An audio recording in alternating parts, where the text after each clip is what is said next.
السلام علیکم ناظرین، جیسا کہ ہم آپ کو اپنی لاسٹ ویڈیو میں بتا چکے ہیں کہ اب آنے والی ویڈیوز میں ہم عظیم مسلمان شہنشاہوں اور جنگجوؤں کا ذکر کریں گے۔ اگر آپ نے ہماری پچھلی ویڈیو مس کی ہے تو دیے گئے لنک پر کلک کر کے آپ ہماری وہ ویڈیو دیکھ سکتے ہیں۔ آج ہم نے جس ہستی کے بارے میں بات کرنا ہے، یہ ہستی دنیا کے مورخین کو پچھلے 600 سال سے حیرت میں ڈالے ہوئے ہے۔ اس کی عظیم فتوحات اور اس کے اوپر لگنے والے قتل و غارت کے الزامات دونوں کے رخ دیکھ کر یہ فیصلہ کرنا مشکل ہے کہ یہ صحیح تھا یا غلط۔ ہم بات کر رہے ہیں امیر تیمور کی، جسے دنیا ارتھ شیکر یعنی زمین ہلا دینے والے کے نام سے بھی یاد کرتی ہے۔ اسے ارتھ شیکر اس لیے کہا جاتا تھا کیونکہ جب اس کا عظیم الشان لشکر زمین پر چلتا تھا تو ان کے قدموں کی گونج کئی میل تک سنائی دیتی تھی اور ان کے قدموں کی گونج سے ہی زمین لرزنے لگتی تھی۔ اس کا شمار دنیا کے عظیم فاتحین میں ہوتا ہے، جیسے سکندر اعظم، چنگیز خان، ایٹیلا ڈی ہن اور کنگ شارلیمن۔ لیکن وہ ایک چیز جو اسے ان تمام عظیم فاتحین سے منفرد کرتی ہے وہ یہ ہے کہ یہ نہ تو سکندر اعظم کی طرح کسی بادشاہ کا بیٹا تھا اور نہ ہی چنگیز خان کی طرح کسی قبائلی سردار کا سپوت تھا، بلکہ یہ تو موجودہ ازبکستان کے علاقے کش کے ایک معمولی کسان کا ذہین و فطین بیٹا تھا، جس نے اپنی پیدائش کے بعد 10 سال کی عمر میں ہی قرآن مجید حفظ کر لیا۔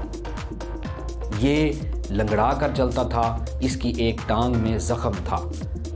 اس پر تاریخ میں بہت زیادہ بحث ہے، اس پر پھر کبھی بات کریں گے۔ ابھی آپ اتنا جانیں کہ اس جرنیل نے اپنے دور میں 2 کروڑ انسانوں کو قتل کیا۔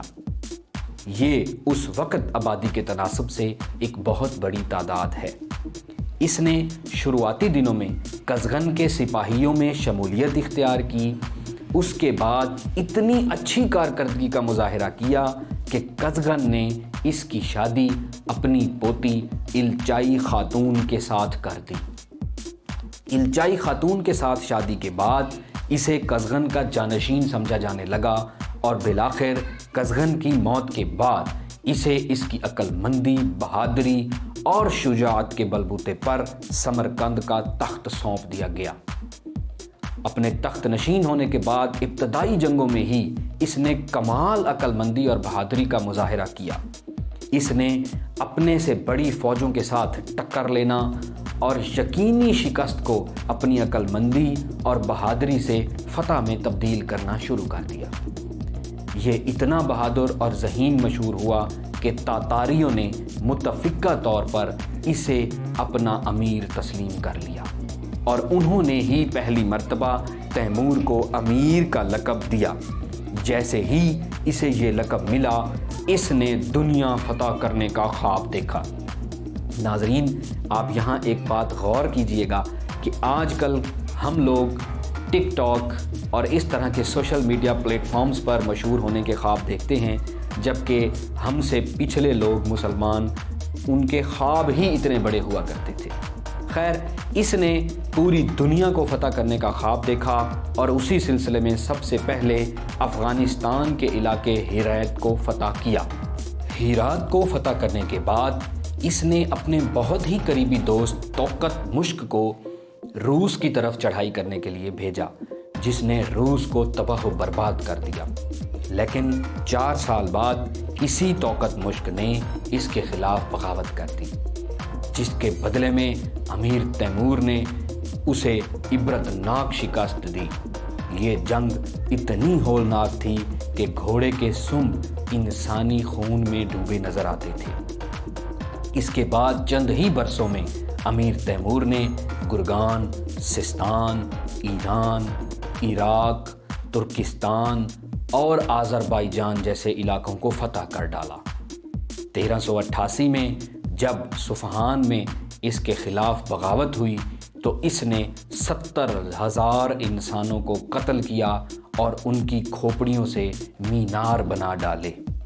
1398 میں اٹک کے راستے یہ ہندوستان میں داخل ہوا اور اس نے ہندوستان میں داخلے کے بعد دہلی میں تغلق خاندان کو بھی زیر کر لیا۔ تاریخ اس کی زندگی میں اس قتل و غارت کو سب سے بھیانک قتل و غارت کے طور پر جانتی ہے۔ اس کی فوج میں تمام اقوام کے لوگ شامل تھے، لیکن اسے اپنی فوج پر کمال گرفت حاصل تھی اور فوج اس کے حکم کے بغیر ہل بھی نہیں سکتی تھی۔ امیر تیمور کہا کرتا تھا کہ اسے سب سے اچھا منظر وہ لگتا ہے جب ایک انسانی جسم میں کٹے ہوئے گلے سے خون کے فوارے پھوٹ رہے ہوں۔ ہندوستان کو فتح کرنے کے بعد اس نے بغداد کو فتح کیا، اس کے بعد اس نے دمشق، مصر اور شام جیسے علاقے بھی فتح کر ڈالے۔ اس شخص نے اپنی زندگی میں کئی مساجد اور مدارس بھی تعمیر کروائے۔ اس وقت صرف ایک ہی سلطنت ایسی تھی جو امیر تیمور کو شکست دے سکتی تھی، اور اس وقت اس سلطنت یعنی سلطنت عثمانیہ کے امیر بایزید یورپ میں فتوحات کرتے جا رہے تھے۔ وہ قسطنطنیہ سے ہنگری اور ہنگری سے اٹلی کے شہر روم میں اسلام کا جھنڈا بلند کرنا چاہتے تھے، لیکن امیر تیمور نے انہیں اتنی مہلت نہ دی۔